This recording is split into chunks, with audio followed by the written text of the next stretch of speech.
We are rapidly coming up towards the holidays, and we had a fantastic week in comic books. We got some fantastic recommendations from the indie scene, Marvel, DC, the gamut. Obviously, I've talked about a couple of them here on the channel. We're going to hit on again because they were so damn good. And here with me to talk about that is the author of Board of Blood, available right now on Kickstarter, also associated with Elite Comics. Drew, how you doing? I'm doing great, Wes. Thank you. The Kickstarter is doing better than anyone would have thought. And on top of that, I love talking about new comics. I love talking about fun comics. So let's do this. Absolutely. Congratulations. $61,000 with 2 weeks to go is nothing to sneeze at. No, you could be heading crazy. Towards six figures soon. Sean thinks so. And Sean was telling me, it's like, even after Backer Kid, when people start adding things, it could roll over 100K. And I'm just like, I guess I do have to plan on getting this tattoo now. Because I did make it. It's not up there yet. When we hit 100K, I will get a tattoo. And people will have the option to choose what it will be. Very nice. So that's one of the stretch goals. Yes. Well, you heard it here first, folks. If you want Drew to get a tattoo of My Little Pony, go and support the project. Now, of course, I am Wes, the host here at Thank You Critical YouTube. Definitely subscribe to the channel if you haven't. Hit the bell for notifications. And let's get this show on the road. Now, it was a good week in indie comics. I've definitely got to recommend BRZRKR #6 from Boom Studios. I just had Matt Kent, one of the writers on the book, for an interview this week, as well as Ron Garney, the artist. Obviously, the only one left would be Keanu Reeves. I don't think he'll be visiting the channel, but that does not take away what is a fantastic book. I like this one. We kind of transition out of the caveman portion of the story, and we got like a pretty good, I don't know, like brothers in arms story where B gets shot down with one of the guys that's on his team. They're behind enemy lines, and they're not going to come pick them up, and they kind of have to trek themselves out through their Ukraine. And it's got some cool flashbacks, but I just like the way they did the story, and it felt like a real change of pace. I really enjoyed this issue. Absolutely. You're at 100% correct. Kyle and I said the exact same thing. We're both suckers for the brothers in arms behind enemy lines stories. Those are great dramatic stories when lives are at stake like that, and your hand is when a character's life is in the hand of someone else's. That's great drama. That's great storytelling, and they did a great job with this. And I really hope the plot's kind of slowed down a little bit, but I really hope it does progress in the next few issues. But this was still a fun issue. Yep, we got the nice little reveal that the things are not as they seem, that maybe, well, not maybe, but B is absolutely being manipulated from entities behind the scenes. So I thought it was really good all across the board. I know you had a book you wanted to talk about. I think this is from Vault. Yes, from Vault Comics. It's called The Rush. Rush #2 came out this week. It's from Cy Spurrier and Nathan Gooden. So it is one thing I love is horror films, and I love horror comic books, especially when it's secluded environment horror stories. And this one is in the I believe the Pacific Northwest, or maybe it's in Alaska. I think it's in Alaska. But this mother is trying to find her son, and she's in a gold rush town. And in this gold rush town, there may be a monster involved. I don't want to spoil it. But we're also seeing in this second issue how the rush is causing men to act insane. It's almost like an addiction or a disease with these people. Once they get it, they spend the money, come right back. It's very cyclical. It's a very well told, suspenseful horror story, and the art is terrific by Nathan Gooden. And Vault's been just knocking out of the park with horror for at least the last 2-3 years now. Cy Spurrier absolutely seems like a writer that would fit right into this.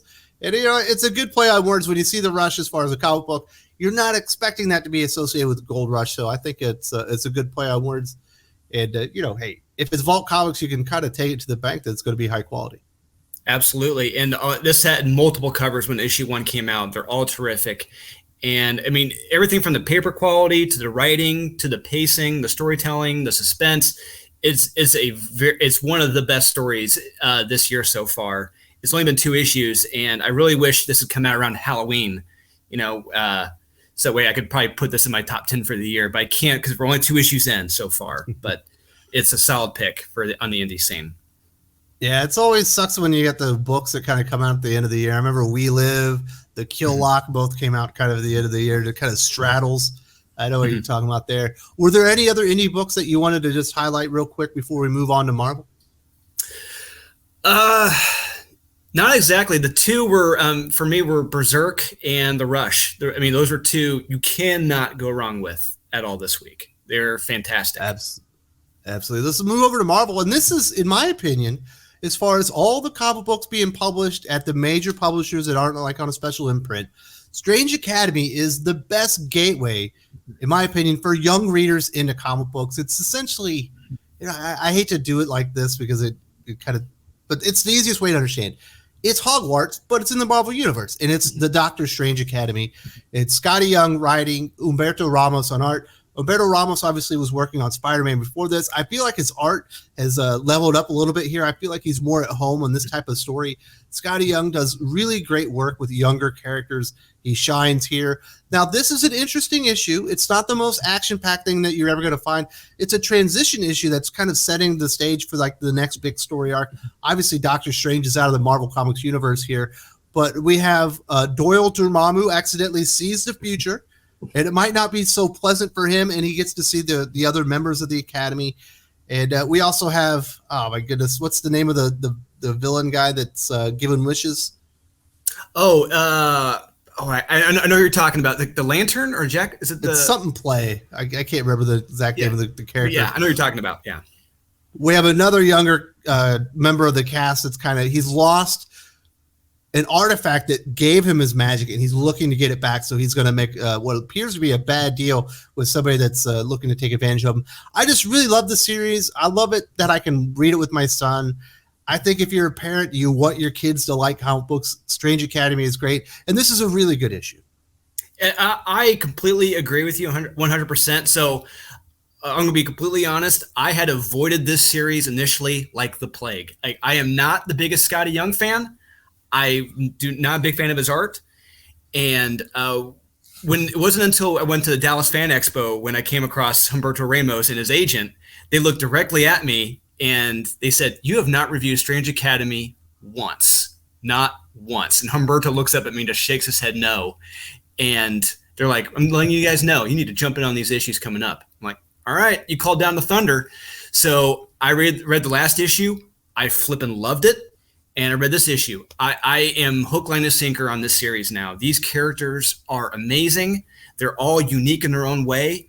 And you can just tell Humberto Ramos is having fun drawing this series. You can tell when an artist is checked out or not, and he is all in on this. It is terrific. Probably some of the best art of his career since Crimson. Better than his Amazing Spider-Man stuff. And I am a believer in this series now. It is amazing.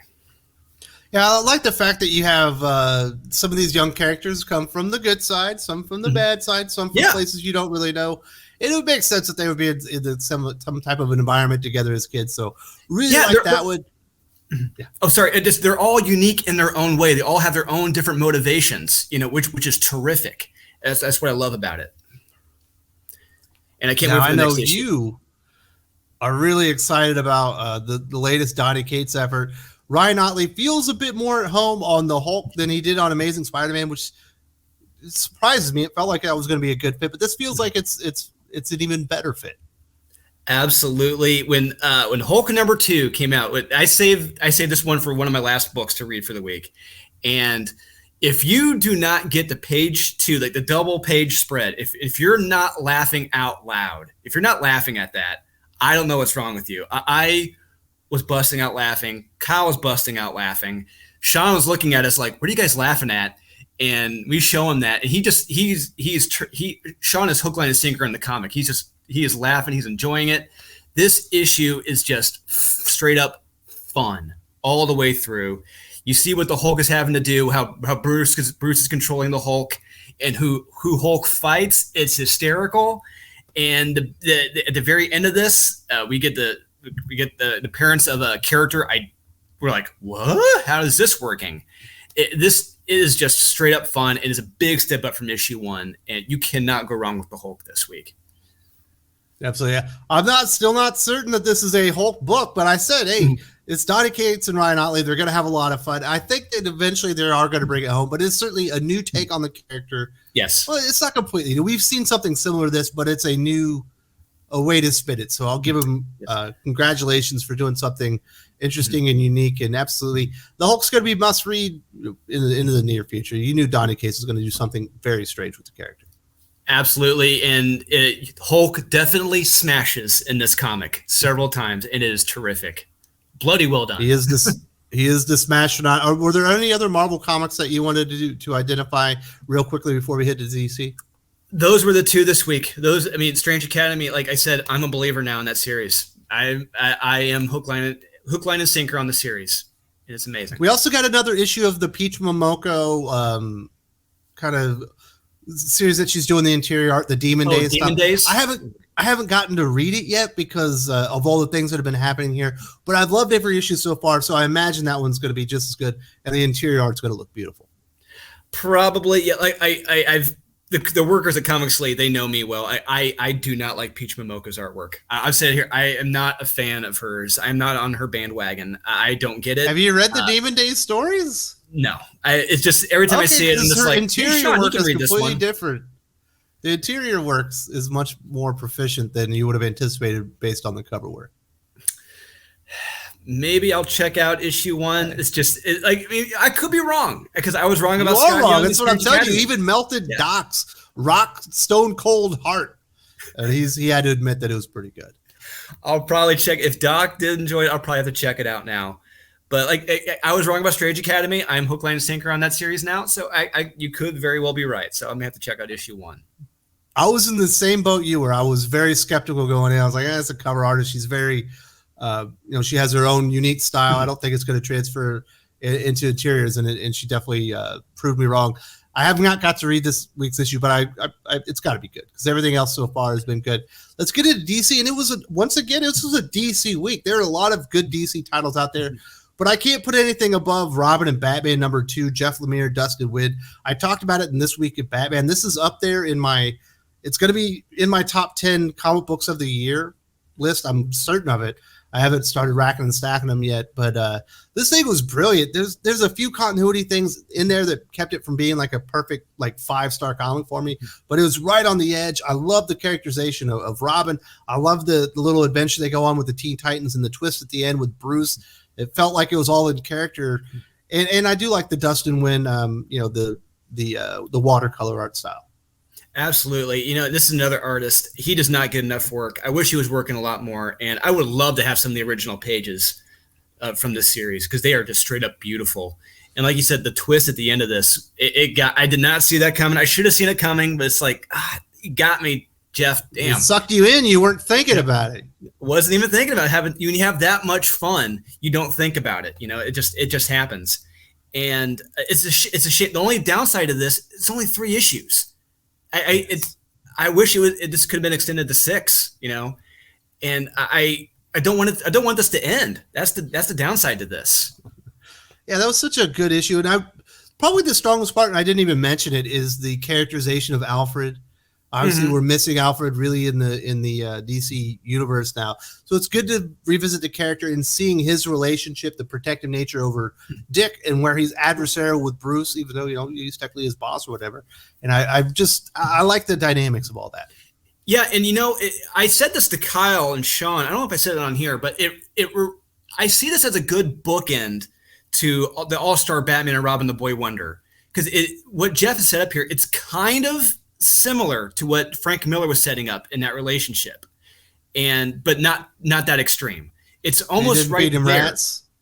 Not exactly, but this is a Batman where I could see him feeding him rats in the cave. This is that He's Batman. Got a little edge to him, absolutely. Yeah, yes. Absolutely. And Alfred calling him a bastard in it, and this is that Alfred from All-Star Batman and Robin. It's like I could see this being a good compliment to that series. This is damn good. The other book, I'll touch on momentarily, was the final issue of Batman the Imposter, another 3-issue series on DC Black Label. Another book I was wrong on. I was skeptical of Mattson Tomlin, the screenplay writer for the Batman movie, coming in and doing this more realistic take on Bruce Wayne. I didn't like some of the choices that were made in the first issue, kind of turned me off. I had to acknowledge that it was well crafted. The art by Andreas Sorrentino has been peerless the whole time, but in the end, I think he brought it home and ended up being just a really great story that I think, read in a trade is going to be even better. Absolutely. It's one of those things where if you're a true Batman, if you're a diehard Batman fan, just really just step back and think of it. This is just a story. This is not an in continuity Batman story. This is a story out of continuity, just a what if Elseworlds Batman in the real world. Just think about it that way, and you'll enjoy it that much more. And Andrea Sorrentino's artwork is just beautiful in this. He's another artist. Every comic, every story he's done, his art is always 100% top notch, and the art in this is top notch.